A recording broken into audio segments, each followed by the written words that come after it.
ladies. Welcome to Growing Together in Grace. I'm Cathy. I'm Ellen. We're so glad you're here with us this evening. As we said last week, we were finalizing and finishing up our friendship series for now. We'll probably come back to some friendship episodes later in the year when we have two of my best friends on to interview them and talk to them about friendship and how we became friends and all of that, but that's going to be at a later time.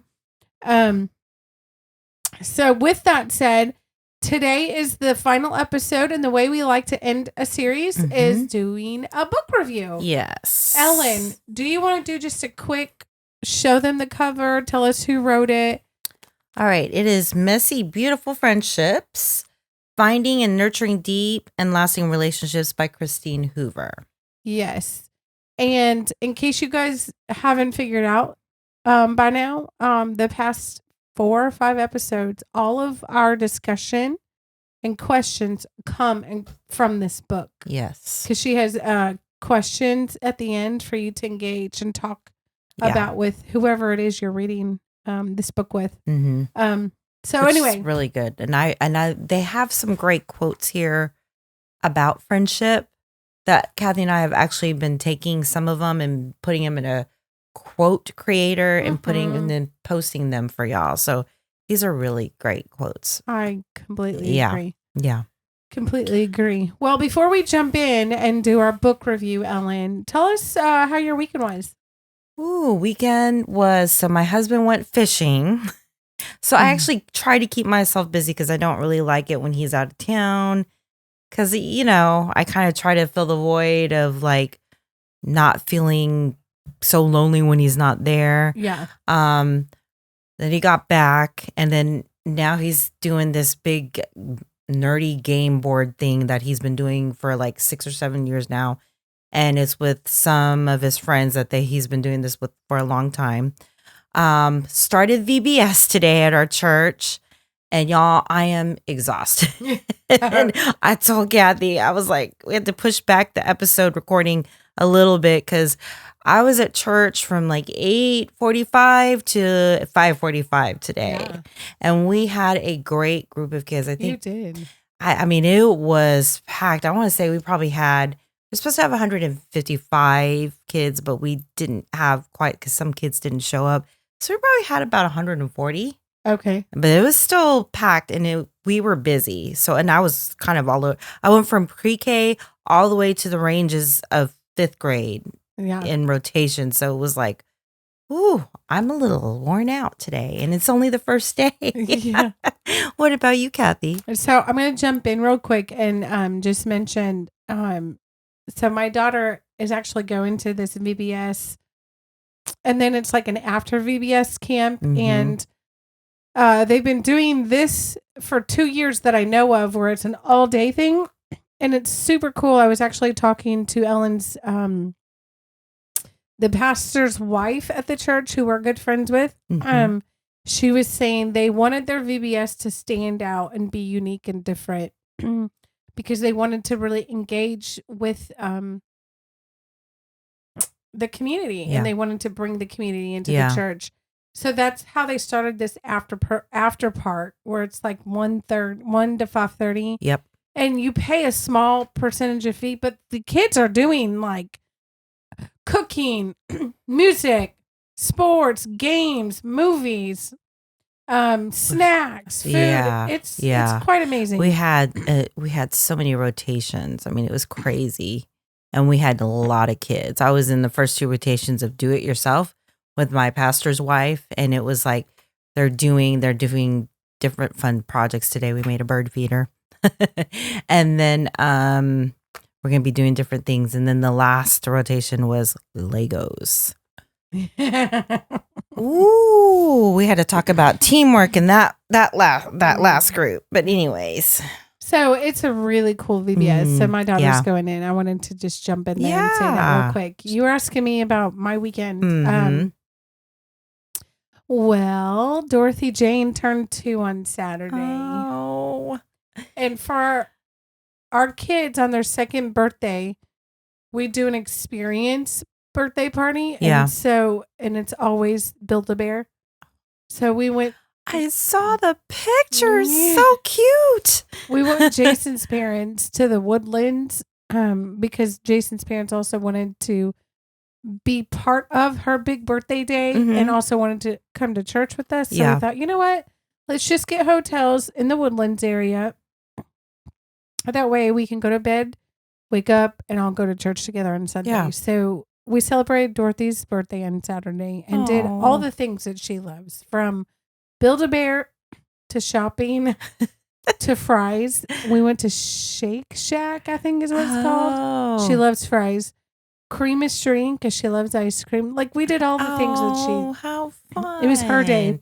Did she have fun making a bear?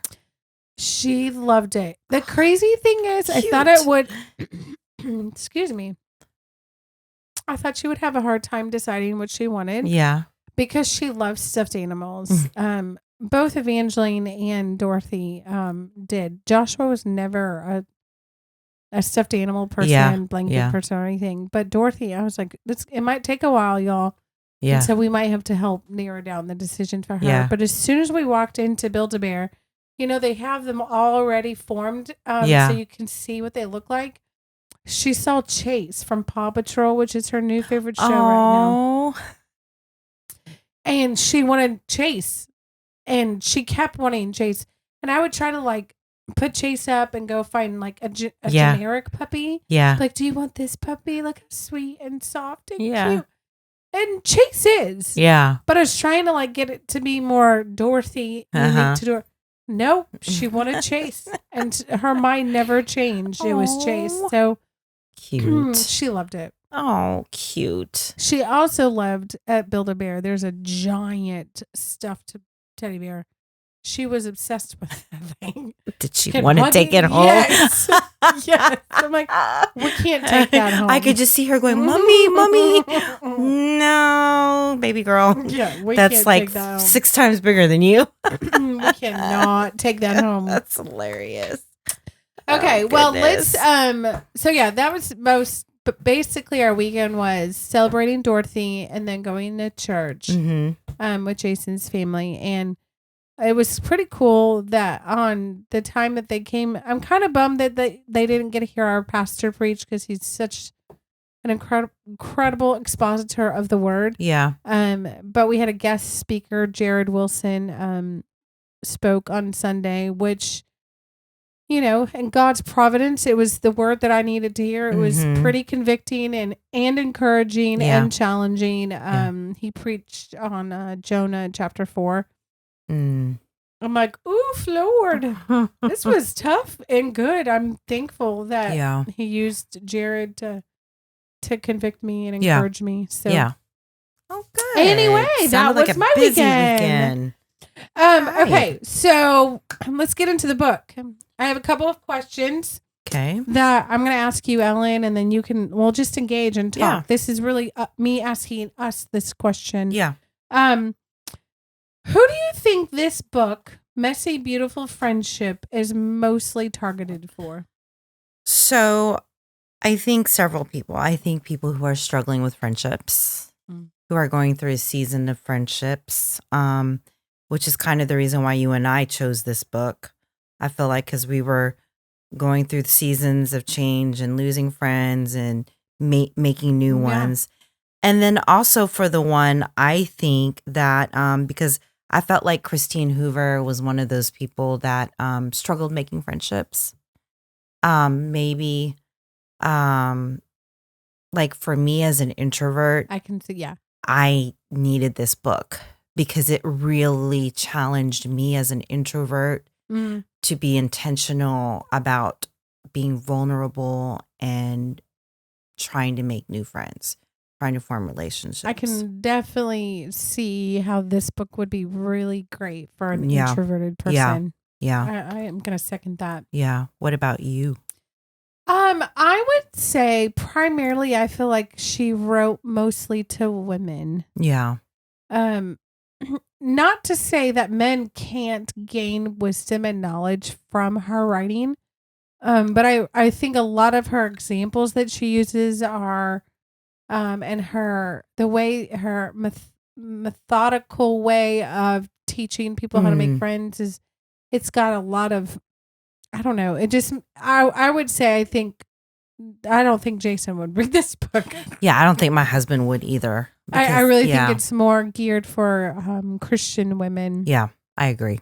But I would definitely say I think it would be great if Jason would read it. Because I think he can learn some things like I did. Yeah. Reading this book on friendship. Yeah. Yeah. Okay.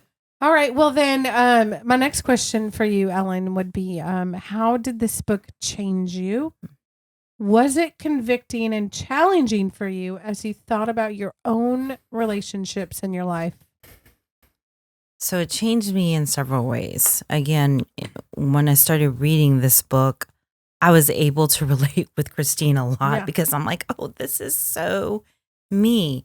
And it made me realize how I was a lot of the time in forming friendships, and that I was always the one where people had to come to me and want to make friendships. Like I was not they're going to have to come. I was one of those, they're going to have to come to me first. I'm not going over there to talk to them. And I almost feel like it was convicting in some ways because I was not being intentional with myself on making friends. Mm-hmm. I always expected people to come to me because I'm an introvert, because I'm afraid to just go out and make new friends. And it really challenged me, even though I went through a season of losing friends and transitioning from our old church to my new church. It really challenged me that even though I went through this hurt, I have to be vulnerable in order to make deep, lasting friendships. And it challenged me to be more intentional about coming up to people or even just talking to people and just being available to anyone who needed a friend, to the person that was walking into my church for the first time. I would not be the person that would come up to somebody and be like, hi, my name is Ellen. I'm so glad you're here today. Yeah. And I've slowly found myself doing that or being more welcoming. So it's really challenged me in those ways. Praise God. Yeah. Yeah. I mean, it has really convicted me in that way. What about you? So for me, I would say the section on the threat to friendship, that was probably the part that was the most challenging for me this time around. Yeah. Because the other sections aren't so hard for me as an extrovert. Yes. I can see but that. As somebody who has, I don't want to say lost friends because I'm not ready to go there yet and give up on that those friendships. Yeah. But I will say, after we did leave our church home of 13 years, since we left that church, minus our best friends, which I knew would not that wouldn't change because I told them I know where they lived. There are a few friendships that don't exist anymore. Mm-hmm. And that was hard. Yeah. And shocking to me and hurtful and just sad. Just very sad. So in that section on threats of friendship, where she talks about how the mess of friendship sometimes gets in the way of friendship, and if you don't push through the conflict and address it and talk about it, that sometimes before you know it, that friendship is no longer a thing. Yeah. Or you realize it's been 12 years, thinking about you and Kelly, but praise God. Praise God that he intervened and reconciled you guys. Yeah. And so that's why I'm not ready to say, I'm not ready to give up. Yeah. But at the same time, I'm trying to be gracious and kind and understanding that sometimes when there's been so much mess, which there's been mess, let's not lie about that. Yeah. When there's been a lot of heart, a lot of mess, a lot of confusion. Yeah. from both sides, Mm-hmm. and no one's willing to address the conflict, and instead we're just like going to go this way. Yeah. That whole section just reminded me what the convicting part was.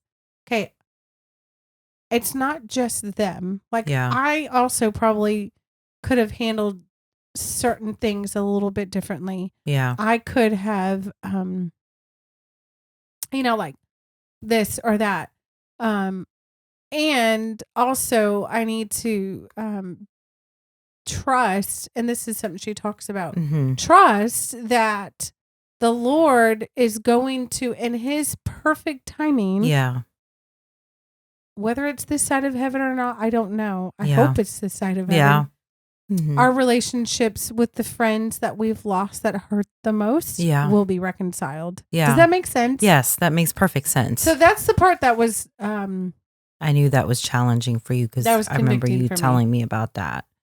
Yeah. But also encouraging.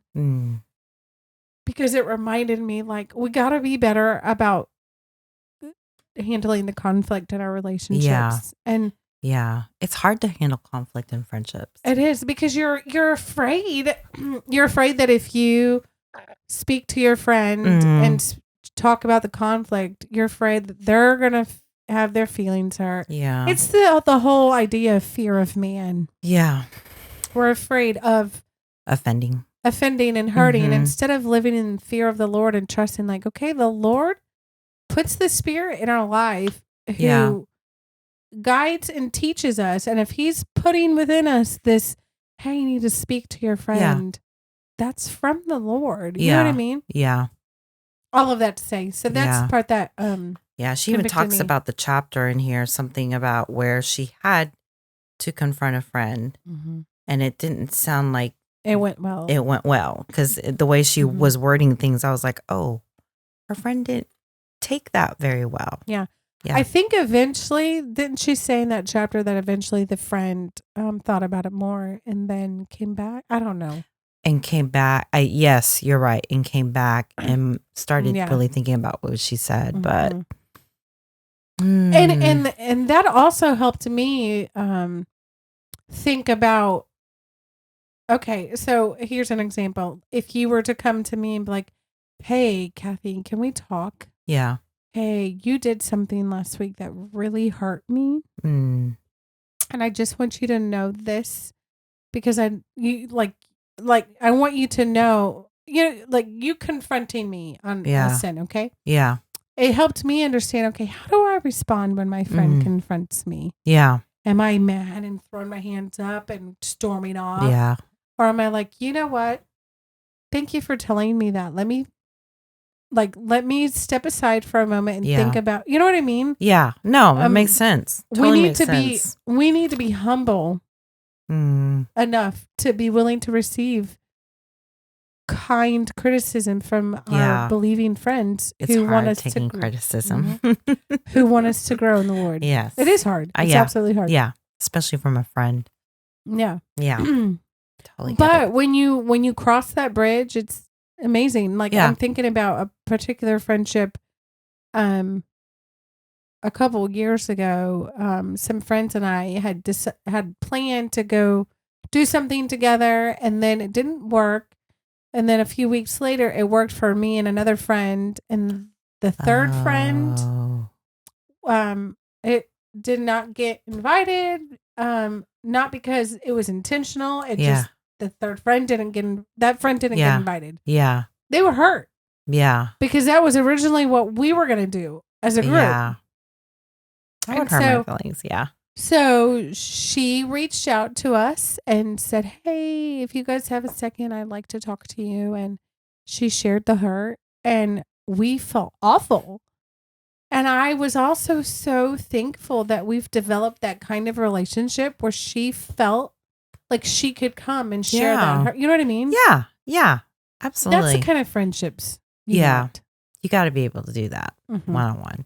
Yeah. Anyway. Yes. Okay, Ellen, what are some main themes that are in this book? So I have to look at the chapter because the chapter, the way it's set up. So looking at friendships. What are some threats to friendship? When you discover friendships, how you can deepen that, how, and then also telling you how you could be a friend, and then also how you could receive being Friendship. a friend, a friendship itself. And it's just so much information all in one book. And there were times where I just had to slow down because I was like, well, I want to slow down and get all this really good information. Yeah. Because when you really look at friendship, it is a very complicated thing. And all of the things that Christine Hoover goes through, the different themes of friendship, it's like, I never thought about it that way. I never thought about it that way. You know, I never thought about what could threaten a friendship. How can I deepen the friendships? You know, it's just, I like the way she broke down the book. Yeah. What about I'm you? glad you said that. Before I share my thoughts, why don't you, can you slowly share with us how she broke down the book and maybe talk about what's in each what is in each section? Yeah. So she broke it down into 5 parts. So, you know, you have the first part, a new vision for friendship, where this is the first part where she actually talks about, you know, when we were little, it's easier for us to make friends, but then when we start getting older, it gets more complicated because life happens, you get busy, married, have kids, all of those things. And then talks a little bit about how God can give you friendship. And then how friendships can be messy. Yeah. You know, and then she goes into the second part where there's threats to friendship, the different kinds of hurts that people feel in friendship, or even a person feels when they're trying to make friends. And then the third part, discovering and deepening friendships, where she talks about how we have to take that initiative to be friends. And how, and some of those steps to initiating friendships, you know, basically being vulnerable. Yeah. Is that the section where she talks about sharing your story? Yes. No makeup, share your story. Yeah. That was one of my favorite chapters. And then the part 4 is how you can be a good friend. Listening well, using your words wisely, walking through friendships when the other one is going through a hard, difficult time. I think one of my favorite chapters in here was chapter 17. What friends are for, enter the adversity of others. And then receiving friendship.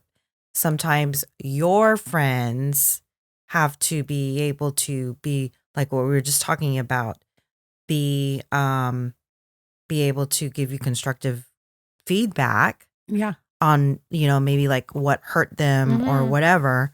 And then I love the questions and answers in the back to each chapter too. Oh yeah. And I also liked, I think you said it too, at the end of the book she has the questions. And then I love also how she has the little section lessons on friendship, and then wisdom from the Bible on friendship, which is verses. She pulls several verses like Exodus, Deuteronomy, Job, Psalm, Proverbs. There's a lot of Proverbs in this book. Yeah. I loved that. I loved how she broke that down. Yes, me too. Me too. So I'll share a little bit to question 3. I found some of the themes that I also found in the book is the joy of Christian friendship, the beauty that comes from it, the reasonable expectations in friendship. Yeah, that was in the chapter, probably section 3. I can't remember, but talking about how important it is to be available for your friend. Yes. But also don't expect like this person to call you every day of your life. You know what I mean? Like you have to initiate it too. Yeah. Set expectations. I also, and then how to push through the mess. Yeah. I felt like that was a big thing too, is how do we push through this? How do we get past this? Yeah. How do we work through Yeah. this? I wanted to share, for me, as I thought about this, what I think her heart is that she's trying to relay to our world is that our friendships are going to be imperfect and they're going to be difficult at times. However, they are one of God's greatest gifts for us in our sanctification and in this life. And they are meant for our good and his glory. And I think the other point that she's trying to hone in on is that no matter how lonely we are on this earth, no matter how much pressure and work we put on to like, I want this person to like me, you know, no matter how much we do of that. Yeah. And how hard we try to keep the friendships. At the end of the day, Jesus will always be the better friend who will never leave us. He is our true friend. He won't forsake us. He's compassionate and kind and mercy. And he pursues those who are his. Like he will not give up on his children. Yes. And he's our best friend. Yes. And that is special. Yeah. So I felt like those were the two main things she was trying to hone in on is Jesus will always be the better and the best friend. But also friendships are a gift from the Lord. They are imperfect, but they're for our good and his glory. So I wanted to share that. Yeah. Good stuff. Which I already did. That was for, what is one topic you wish she touched on more in this book? That is hard to think about. I have some thoughts. I can share mine, and if something jumps to your mind, you're welcome to jump in. Yeah, nothing is coming to me right now because I thought it was such a good book. It was a great book. And it really, for me personally, it touched on a lot of things that I was already struggling with, making friends and going through hurts and all of that. Like, it helped me a lot. What about you? Would say I would have loved to see more, and maybe she couldn't. It could have been cool if her husband contributed a chapter on men and friendship. Oh, I think that would be another book. Yeah, I guess that could. Yeah, that's too much because when you think about it, men are different creatures than women. Oh yeah, and so I would love to see. I would love to see more perspective because. Yeah. I recently read this. Maybe it was Gospel Coalition or Desiring God. I can't remember, on how the art of friendship among men is dying. Like men, really? like men. Like if you think about it, it's just like I think about Jason. I mean, he's got Chad, and he's slowly developing friendships at our church, but. As far as like lifelong friendships that are, like it's different. Yeah. So I would have loved to see more. That. Yeah. In saying that, now that you're saying that, I didn't think about that perspective because you're mentioning how, Jason, as far as like lifelong friends, Chad's got several, but like, it's just kind of like, I wouldn't say up in the air, but I didn't realize that sometimes, even though my husband is an extrovert, it's still hard for him to like figure out like, okay, who are my lifelong friends? Well, and are they as vulnerable like women are? You know what I'm saying? Yeah. They're not. Yeah, I'd be curious. I'm just curious. Yeah, I never thought about that because that's a good thought to think about. But yeah. I'd be very curious. Yeah. The other thing that I wish she would have touched on a little bit, and she touched on some, but not a ton, is how to be friends with our unbelieving friends. Oh, that one is good. Good. And piggybacking on what you're saying now about how to make friends with unbelieving friends, if you do make friends in how do you minister to them? In forming a friendship. Yeah. Because an unbeliever and a believer, they have two their thoughts. Worldviews. Their worldviews are different. Exactly. They're going to land different. Yeah. I would have loved for more on that. Yeah. Oh, good point. Yeah, when you So- said that, I was like, oh, yeah. Because I Yeah. did at one point wonder, so how would you approach or somebody who is, now that you're saying that, somebody who is a person that has quirks, because Yeah.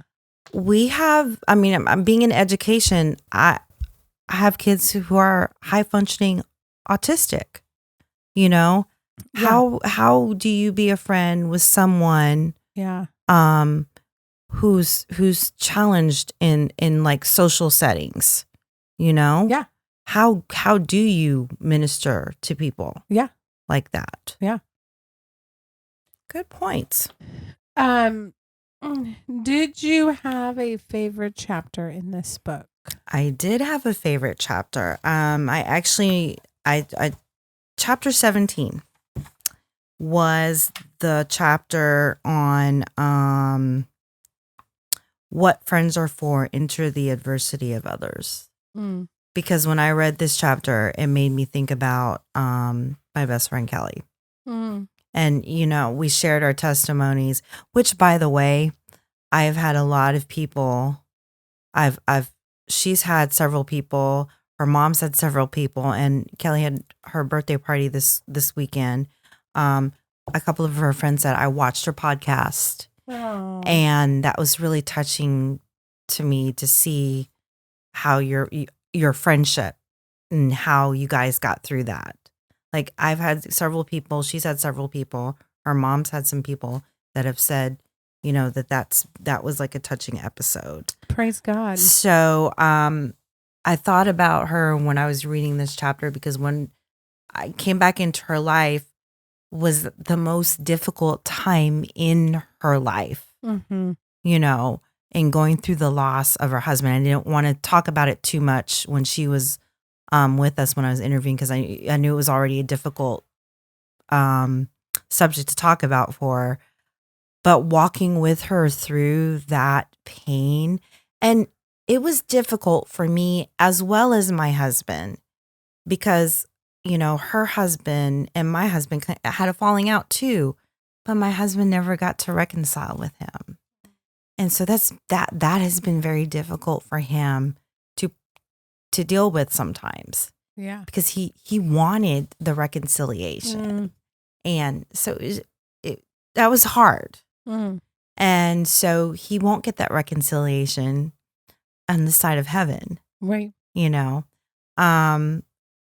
And walking through that valley with her has definitely made our friendship so much deeper and meaningful, and just me being more intentional.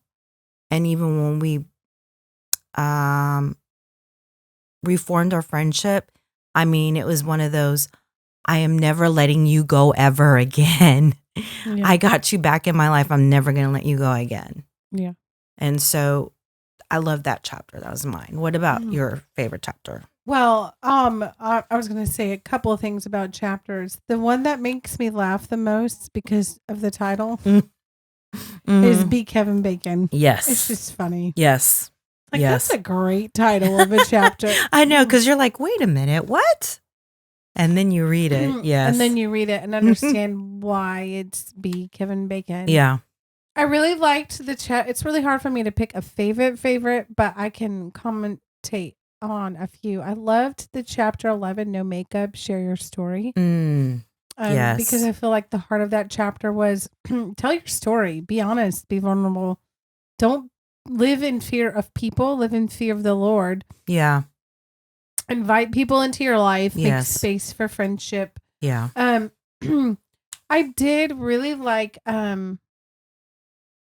where did that chapter go? Oh, I loved the chapter called Friend Magnet. I loved the whole chapter because it was talking about honoring people and loving people, and the joy that comes for me at the end of this chapter. Yeah. You and I texted about this, actually. I'm just going to read this real quick because I get it. At the end of chapter 13, Friend Magnet, the last paragraph, it says, the part of honoring others is connecting others. There is a special kind of joy in connecting two women who think will hit it off or who share a story, interest, or life circumstance. Yep. We don't have to be everyone's bestie, and just because we've included someone doesn't mean we have to become their intimate friend. Yeah. We can help foster community among women by being a bridge between them. This particular section's special to me because that's you. Well, yes. That's you. But my two best friends who you've met, one's been my best friend for 25 years, one's been almost 15. Yeah. And the one who's been best friends for 25 years, we're going to have them on the podcast. I'm just going to say their name. Melody moved here 5 years ago from Illinois, and I was so excited. Yeah. And then Jill obviously lives here, and I was like, oh Lord, I would love, God, if you can make it happen, I would love for these two women to be friends. Because you never know. Yeah. You know what I mean? Like, you just don't know. Yeah. And so I think it was the weekend after she moved here, Melody, Jill, and I went to the Cheesecake Factory and had dinner and cheesecake. And we had the best time ever. And you invited me to meet Melody. I did. And I love Melody. Yes. And I had and we ate at the Cheesecake Factory. We did. She's going to take you to the Cheesecake Factory. There you go. You know it. Yeah.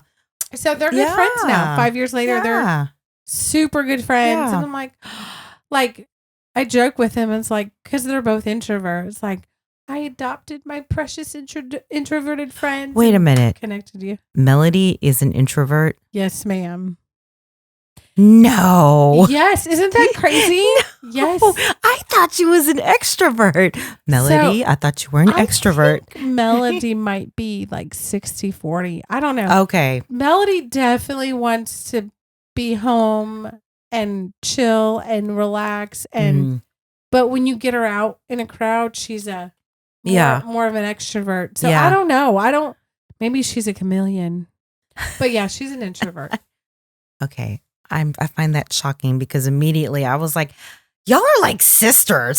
So that's the crazy thing. A lot of people is like, I don't think Mel's an introvert. I'm like, well, a lot of it comes with how you get your energy. Melody, now we can ask her when she comes on. Okay. I'm pretty sure people drain her.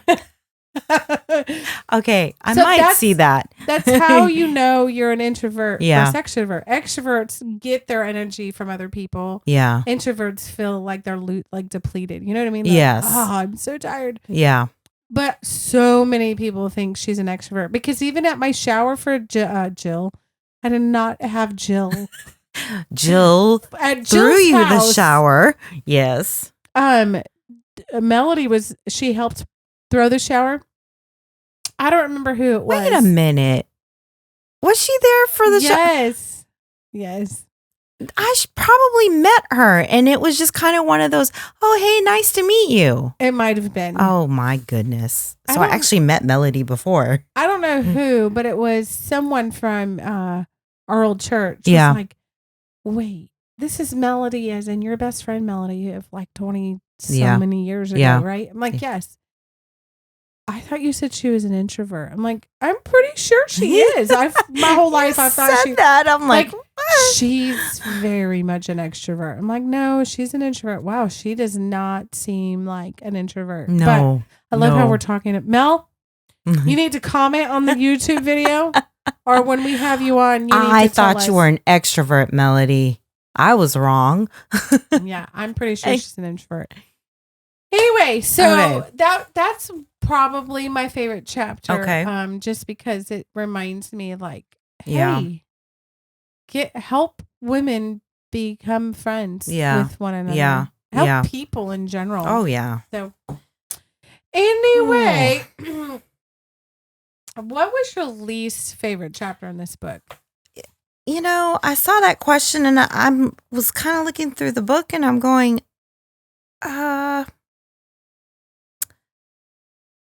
I don't know if I really had a chapter that was my least favorite. Maybe one that I was struggling with the most might have been chapter 10, Back Doors Open Your Home and Heart. Oh, okay. Basically she was suggesting like, don't be afraid to open your home. And because if you want to make deepened friendships, one of the things that she suggests is opening up your home, and inviting people into your home and it being more of an intimate setting. Well, we've been struggling with this because we're really trying to purge our house of like junk. And so I'm almost embarrassed for people to come over to my house because it's such a mess, you know? And I struggled with that chapter because I was like, do you really have to invite them to your house? You know, so that chapter was a little bit for me a struggle because and then she did convict me in that chapter as well because she said, we have this perfect image of wanting our house to look perfect. And the reality is, if they're your friends, they're not going to care what your house looks like. They shouldn't. Yeah. And if they care and they judge you, yes, they're you don't not get your time friends. for that. Yeah. Yep. But there just wasn't a chapter that I didn't like. What about you? You know, the chapter that was like, for me, it's not that I didn't like it, but it was like, was the chapter, #friendship. Oh, the social media one. Yes. I'm like, Yeah. Like, that I probably agree with you too, because I was kind of a little bit like, it wasn't a bad chapter, but I keep up with friends on that's how I keep up with on social media. Yeah. You know, it's a different era. I will say in that chapter, and I'll just go ahead and read it if I can find it. It was really good for me in the sense of not because of it was helping me think about my friendships. Well, where did that go? Where is that chapter, Ellen? I know sometimes I have to like fold the book chapter in half, or you know. Well, okay, I don't know where it is now. Where is that chapter? #friendship 22. Hashtag. Oh yeah. Okay. So, this part of the chapter was convicting, and I'm going to read this. And it was convicting in the sense of it made me think about, okay, how do I post in social media? Yeah. This was really insightful. How do we make others feel by what we share? How do we use social media to enhance our friendship rather than hinder them? How can we take something often used as a weapon and turn it instead into a tool for encouraging, blessing, connecting deeply with, honoring, and championing our friends? And are we even asking these questions when we post something on social media? If we aren't, we may be flippantly throwing away an opportunity for deepened friendship. Yeah. Be purposeful and self-aware in how you use social media. And that was really good for me because I know there's been seasons where I've been an oversharer or I've commented on something that I didn't. What was the point? I didn't need to comment on that. Yeah. Yeah. Stuff like that. You know what I mean? True. Yes. So that part of that chapter was really insightful and convicting in some ways. But that was my least chapter. Yeah. I probably agree with you on that too. Okay. Well, are you glad you read this book? Yes. I am so thankful I read this book, and it was again getting me through a season of making new friendships. Yeah. And forming new friendships and helping to give me the courage to be vulnerable again, even though I was hurt, and being vulnerable again with other people. And it's been challenging me to be more open and intentional when I'm forming friendships, not just hey, this person has to come over to me and say stuff to me and call me, and it has to be two-way. Yeah. You know, and I have already, just by reading this book, I have already been blessed with making new friends and continuing to deepen these friendships. That and it's been giving me encouragement and every time when I think about some of the things that I've read in this book. What about you? I am glad I read this book. Now, I will add, I think I said this in the very first podcast that we did on friendship a few years ago. I went through like a 6-month season where I read a bunch of books on friendship and listened to talks on friendship. And so there wasn't anything. Well, that's probably not true. The section on the threat on friendship is probably new with everything that I've read, if that makes sense. Yeah. But for me, I would definitely say it was good for me to get back to this because we've touched on it already in this episode. Coming out of a season of feeling abandoned by friends. Yeah. And losing friendships and having to start all over. I did not see myself doing this at almost 38 years old. And I'm like, this is hard. It is. A year ago, we never would have seen either one of us going through this. So reading this book was helpful and encouraging because it kind of brought everything to perspective for me and reminded me, Good point. This is how you are a friend. Yeah. This is how you receive friendship. This is how you move through the hurt and the pain and the mess. This is how you make new friends. Yeah. And with that, I'm going to share this quote because it's relevant in my life right now. Because the next question was to share a couple quotes that you really liked from this. Yeah. So this is in the part of the threats of friendship. This is chapter 5, fear of being burned. And this is the quote. It's kind of a long quote. Yeah, go for it. Friendship is often the sweetest slice of life, but friendship has also been the source of some of our greatest pain.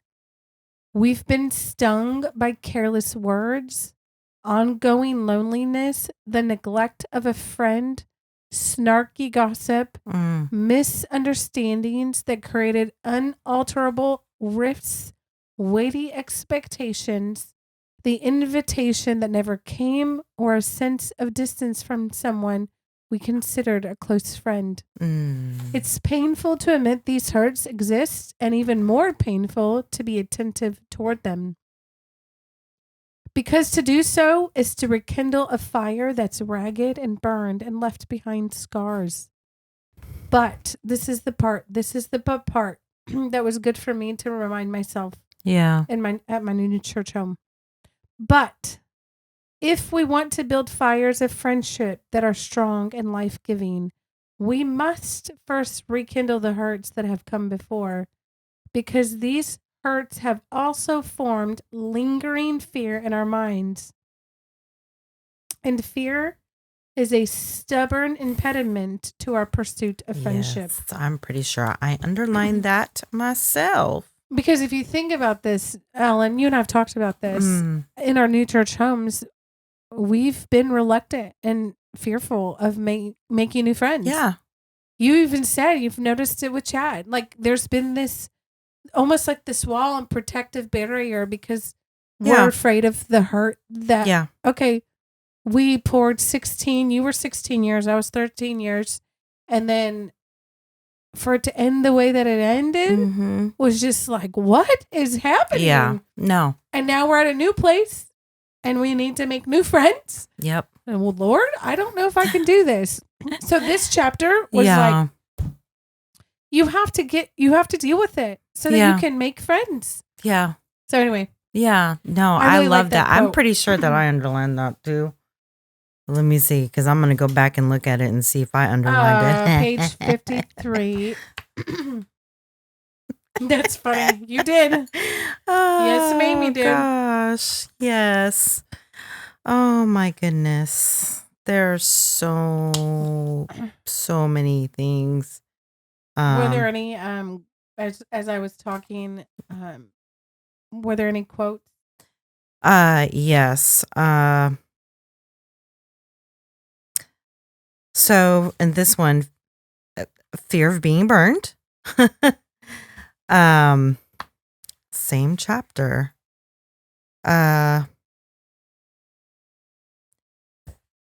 Friendships, however, blossom under true belief. In this world, you will have trouble.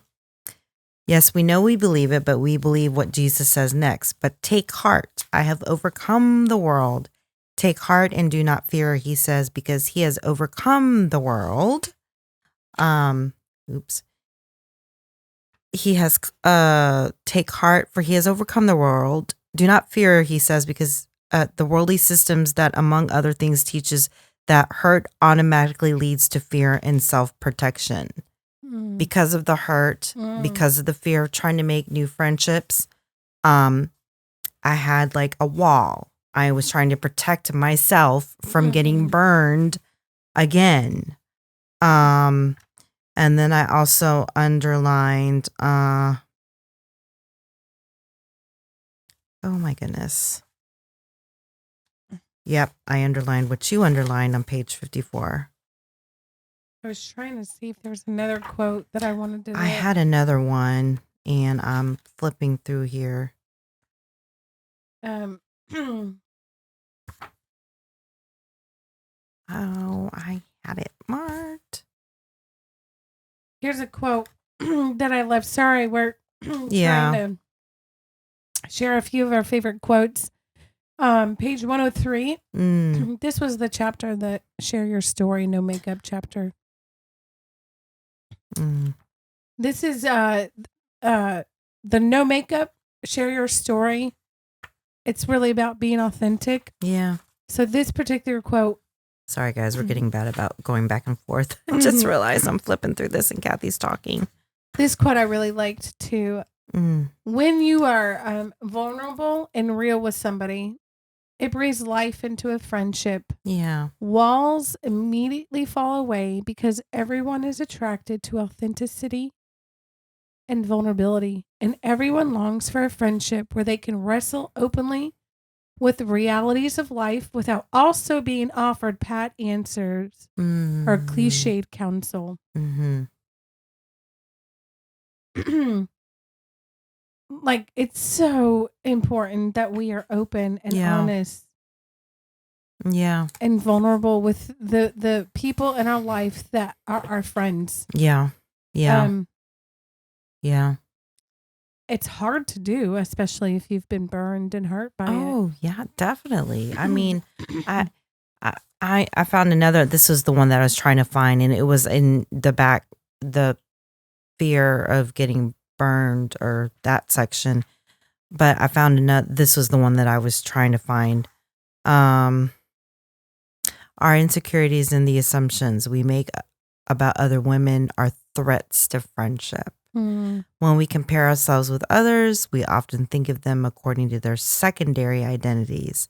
These thoughts lead to actions that wound their secondary identities, not their first identity, the way God created them and made them, but their second identity is like what you think they are. Yeah. You know, that was convicting to me. There's so many good quotes in here that's so hard to pick, because some of it was very convicting and some of it was like, aha, you know, like those aha moments. This will be my last one unless I find another one that's just as great. So as I'm talking, you can flip through if something jumps out at you. I liked the section. It's called Naming. Know who your people are. And she talks a little bit about Proverbs and Solomon and like what he warns, what he encourages. And then she goes on to say, we should name the people in our life who are consistently seeking God and will encourage us to do the same. These are friends who will enter into our adversity with true hope and faithful witness. These are friends who will offer gentle and loving correction as the Holy Spirit directs them. These are friends who will hold our words in confidence and pray for us. These are friends who give us life. To me, this is one of the most important markers of close friendship. So know your people. Yeah. And pray that the Lord will bless you with women and men. If you're, a man developing men friendships. I mean, some of my closest friends are men. Yeah. Like they're friends of mine and Jason. Like Chad, love Chad. Yeah. Grayson is an incredible friend who I miss so much. And so does my husband. But these men and these women that are in our circle, they encourage us to love God and to love people, and they convict us, and they challenge us and they teach us and they encourage us. I liked that section. Oh goodness. Being a friend. This is, I think, the one on adversity. Yes. On page 140, a friend's adversity will often test our own faith in God because so often we cannot fix or ease their pain. And even more often, we don't really know any of the answers and can't promise guaranteed outcomes. There were times where I just didn't know what to say to Kelly. All I could do was text her every day. How are you doing? If she was having a really bad day, do you need me to come over? Do you want to talk? And just pray for her. There were times where she would just cry and let her cry.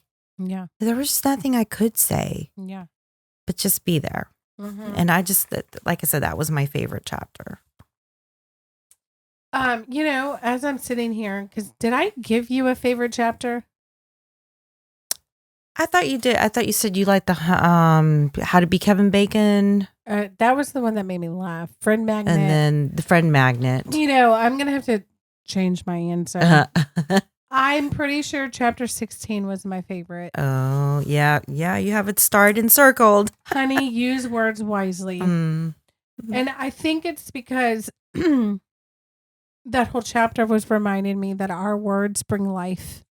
Yes. Or death. Yes. And so I want to be the type of friend that brings life into my friends' lives. Yeah. And that points them to Jesus. And if my words are not going to be God honoring and loving, then let the Holy Spirit shut my mouth. you know? Yes. Or if I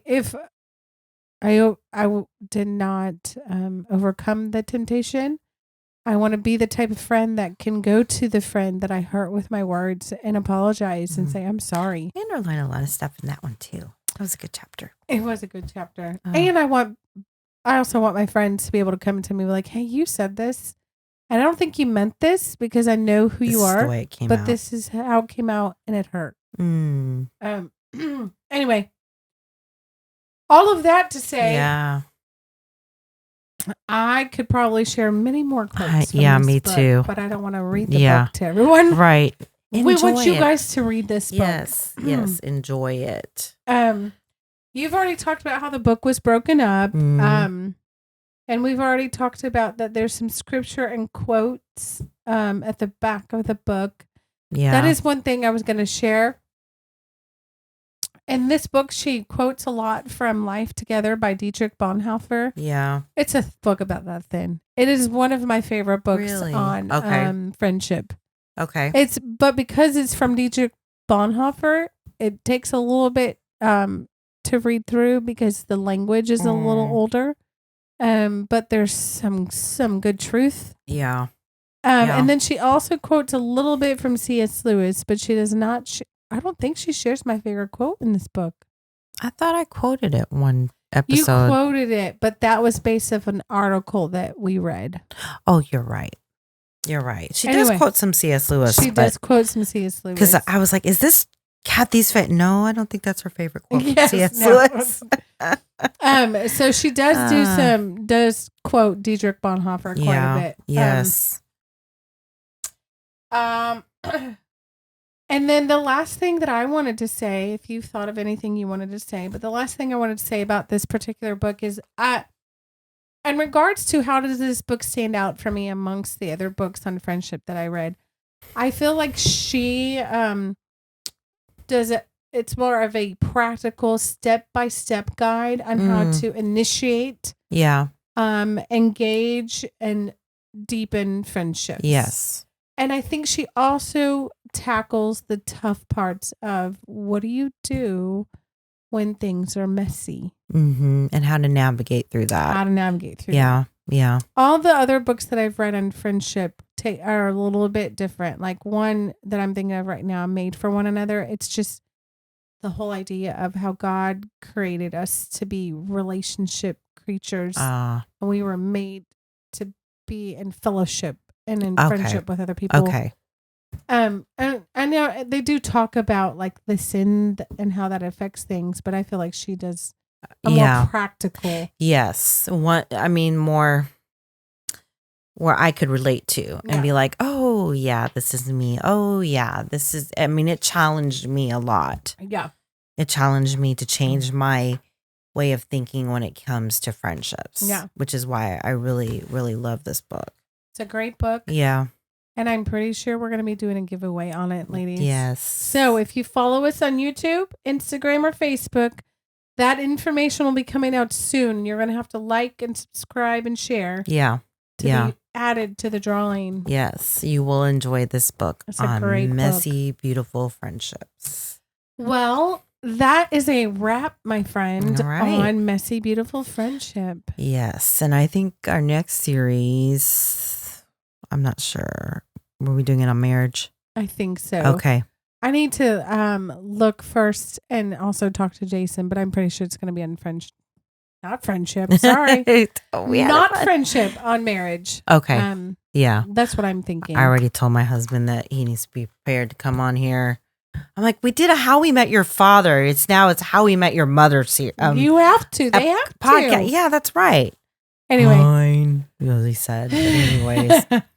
But anyways, they'll y'all. make it more fun. I know. That'll be so fun. Yeah. We should make them wear the pink headband. Just kidding.